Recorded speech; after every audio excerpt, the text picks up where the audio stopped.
ओम शांति। बाबा ने आज हम बच्चों को विशेष पक्का कराया कि तन मन धन सहित देह सहित पूरा बलि चढ़ जाओ। तो बलि अगर चढ़ेंगे, सब कुछ ईश्वर को अर्पण कर देंगे, स्वयं को ईश्वर को समर्पण कर देंगे, तो ऐसे बच्चे ही अभी बाबा के दिल तख्त बच्चे बनेंगे और भविष्य में भी तख्त नशीन बनेंगे। तो ऐसे बच्चों को स्वयं भगवान अपना दिल तख्त देते हैं और भविष्य में राजाई का तख्त देते हैं। तो इतनी बड़ी प्राप्ति कब हमें मिलेगी? जब हम सब कुछ समर्पण कर देंगे। तो देखा जाता है कि जो भी जीवन में परिस्थितियां आती हैं, विघ्न आते हैं, पुरुषार्थ में ढीलापन आता है, उसका कारण क्या है? मैं और मेरापन। कहीं ना कहीं सूक्ष्म लगाव झुकाव आत्मा का रहता है, और जब कोई बात आती है तो आत्मा उसे पार नहीं कर पाती है, या पार भी करती है तो युद्ध में समय बीत जाता है। तो इसलिए सबसे सुंदर पुरुषार्थ है बाबा को सब कुछ समर्पण कर दो। तो जो भी जीवन में मुश्किलातें हैं, सब सहज हो जाएंगी। जैसे एक कारखाना होता है, तो कारखाने में क्या होता है? कारखाने को एक पूरी मशीन चलाती है। तो उसी प्रकार ये जो मेरी देह है, मेरी मन बुद्धि है, मुझ में जो शक्ति जो मुझे चला रही है, ये किसकी शक्ति है? स्वयं परमात्मा की। मैं आत्मा परमात्मा की शक्ति से चल रहा हूँ, और ये सब कुछ किसका है? उसका है। तो इस प्रकार जितना हम समर्पण बुद्धि बनेंगे, देह सहित पूरा बलि चढ़ेंगे, सब कुछ ईश्वर को अर्पण कर देंगे, तो बाबा कहते हैं कि ऐसे बच्चों को भविष्य में ऊंच राजाई का भाग्य प्राप्त होगा। भविष्य में तख्त नशीन बनेंगे, वो भी 21 जन्मों तक। इसलिए बाबा कहते हैं समर्पण होने में ब्रह्मा बाबा को फॉलो करो। क्या फॉलो करो? कुछ भी हो, निरसंकल्प होकर चलो। कहीं भी कोई प्रश्न ना उठे, कहीं भी कोई संशय ना उठे, कहीं भी परिस्थिति में मन ना हिले। तो ये परख है समर्पण बुद्धि की। अगर क्वेश्चन उठते हैं, अगर परिस्थितियों में मूंझते हैं, या कोई भी ऐसी बात होती है, तो इसका मतलब है कि अभी हमारा संपूर्ण समर्पण नहीं हुआ है। तो इसलिए रोज इस अभ्यास को पक्का करो। मुख से बोलने की जरूरत नहीं है। बाबा कहते हैं ये सूक्ष्म पुरुषार्थ है मन का। तो मन से जितना मेरापन छूटेगा, जितना गहरा उसमें समर्पणता का अनुभव होगा कि ये सब कुछ, ये देह मन बुद्धि सब कुछ बाबा का है, सब कुछ बाबा का है। तो जीवन निर्विघ्न हो जाएगा। सबसे पहला वरदान, जो संपूर्ण समर्पण करते हैं उनको क्या मिलता है? उनका जीवन निर्विघ्न हो जाएगा, हर बात सरल हो जाएगी, सहज बन जाएगी।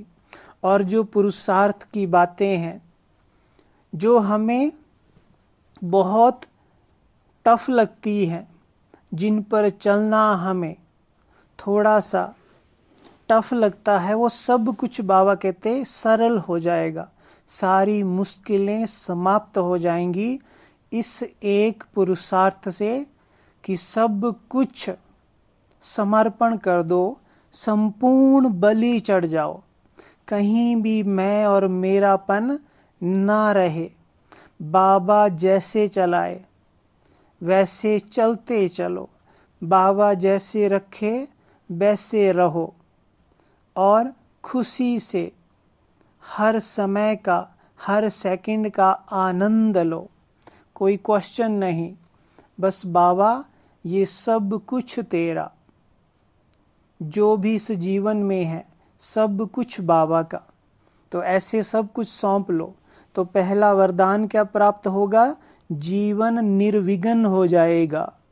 पुरुषार्थ, सारा पुरुषार्थ जो हमें अभी बहुत टफ लगता है, जिस पर चलना ऐसा लगता है कि कभी चलते हैं कभी नहीं चलते हैं, कभी मुश्किल लगता है, तो बाबा कहते हैं ये सारी मुश्किलें समाप्त हो जाएंगी, सब कुछ सहज और सरल लगेगा। तीसरी सबसे बड़ी बात जो बहुत नोट करने लायक है, बाबा कहते हैं कि जो संपूर्ण समर्पण करते हैं, बाप भी उनके आगे संपूर्ण समर्पण हो जाता है। बाप भी उन बच्चों के आगे खुद को अर्पण कर देता है। तो ये है समर्पण की गुह्य गति। जितना हम सब कुछ बाबा पर समर्पण करते हैं, विल करते हैं, बलि चढ़ जाते हैं, उतना ही बाबा उन बच्चों के ऊपर अर्पण, स्वयं को अर्पण कर देते हैं। तो भगवान जिस पर स्वयं को अर्पण कर दे, तो उसका भाग्य, उसका जीवन कितना श्रेष्ठ है। उसके भाग्य के तो क्या कहने, जिस पर भगवान ही सब कुछ स्वयं को अर्पण कर दे। और स्वयं को अर्पण जब बाबा ऐसे बच्चों पर करेगा, इसका मतलब है जो भी बाबा के पास है, गुण, शक्तियाँ, वो सब कुछ 100% उस बच्चे पर बाबा बिल कर देंगे। कदम कदम पर उसके रिस्पॉन्सिबल बन जाएंगे। जो भी बाबा का है वो सब कुछ बाबा कहेंगे ये सब कुछ तेरा, बच्चे ये सब कुछ आपका हुआ। तो इसलिए हमें इस संगम पर जीवन का एंजॉय करना है, जीवन को आनंद से जीना है, किसी को देखना नहीं है। सबसे ज़्यादा हलचल कब आती है? जब हम दूसरों को देखते हैं कि ये ऐसा है, ये आगे है, ये पीछे है। तो जब हम दूसरों को देखते हैं तो बाबा कहता है यहीं से ही गिरावट आती है। किसमें? मन में। तो दूसरों को देखते हैं, अपनी तुलना करते हैं, और जब ये तुलना करते हैं तो आत्मा की शक्तियाँ पर चिंतन के कारण कम होने लगती हैं। बाबा को भूल जाते हैं, बाबा से मिली हुई शक्तियों को, वर्षे को भूल जाते हैं, अपनी स्वमान की विस्मृति हो जाती है, जिसके कारण गिरावट आने लगती है। तो सबसे पहला काम क्या करो? आज से दूसरों को देखना बंद करो। चाहे साधनों में, चाहे पुरुषार्थ में, चाहे प्राप्तियों में, कोई कंप्लेंट नहीं, एकदम संतुष्ट, एकदम हल्का, एकदम खुश, और सबको अपना परिवार समझकर, बाबा का बच्चा समझकर, सबके लिए शुभ भावना रखते हुए आगे चलो। बस और क्या कर रहे हैं कुछ मत देखो, और अपना सब कुछ बाबा को अर्पण कर दो कि बाबा ये सब कुछ तेरा। तो बाबा कहते हैं कि जो बच्चे देह सहित पूरा बलि चढ़ते हैं वही सगे बच्चे हैं, वही सपूत बनने का सर्टिफिकेट लेते हैं, वही बच्चे संपूर्ण फॉलो फादर हैं, वही बच्चे बाप के पूरे मददगार बन सकते हैं। और जिन्होंने बाबा को अपना सब कुछ इंश्योर कर दिया, 21 जन्मों की राजाई का वरदान ले लिया। सब कुछ इंश्योर का मतलब है कहीं भी मेरापन, ममत्व, सूक्ष्म बंधन भी हमारे मन में किसी चीज के लिए ना हो। चाहे ये देह भी है, ये भी किसकी है? बाबा की, क्योंकि सब कुछ बाबा को अर्पण कर दिया। और रोज ये समर्पण करो तो धीरे धीरे संपूर्ण समर्पणता की स्टेज हम आत्माओं की पक्की होने लगेगी। और ये जो सब रिजल्ट सुनाए समर्पणता के, ये हमारे जीवन में दिखने लगेंगे। और यही संगम का सबसे बड़ा सुख है कि सब कुछ बाप को अर्पण कर दो और मौज में रहो, मौज से जियो। कुछ भी मेरा नहीं है, अवगुण भी, विकार भी, जो भी विशेषताएं भी, तन मन धन संबंध संपर्क, सब कुछ बाबा का। एक बार और बाबा ने पक्की कराई कि बच्चे, कभी भी कोई चिंता अगर जीवन में आती है तो चिंता की बजाय चिंता को छोड़कर कर्म योगी बनो। बड़ी सूक्ष्म बात है। हम क्या करते हैं? चिंता करते हैं कि कल ये होना है तो कल पता नहीं क्या होगा। तो ऐसे ऐसे अंदर ही अंदर चिंतित होने लगते हैं। जब कोई बात आती है, परिस्थिति आती है, जब हम किसी परिस्थिति से गुजरते हैं तो चिंतित हो जाते हैं, क्योंकि 63 जन्मों का संस्कार है चिंता करना। सारा बोझ अपने सर पर रख लेते हैं। तो बाबा कहते हैं कि जब इतना बड़ा मालिक, पूरी सृष्टि को चलाने वाला, तीनों लोकों का स्वामी ऑलमाइटी आपके साथ है, फिर भी आप अपने सर पर चिंता का बोझ लेकर चल रहे हो, तो ये समझदारी कहाँ तक है? जो पूरे संसार को चला रहा है, पूरे संसार की चिंताओं को उठा रहा है, तो जब ऐसा बाप आपके साथ है, आपको स्वयं ऑफर कर रहा है, तो फिर भी जो बातें आती हैं कहीं से भी, परिवार से, जॉब से, शरीर से, उनकी चिंता करना व्यर्थ है, क्योंकि ये जीवन बाबा का है। इसलिए इसकी चिंता भी उसे है। लेकिन इतना निश्चय हमारे अंदर हो। बाबा ने कहा, चिंता को छोड़कर कर्मयोगी बन, चलते चलो, कर्म करते चलो। तो जहाँ योग है वहाँ क्या है? सफलता है। जहाँ योग है वहाँ हर कार्य में कुशलता है।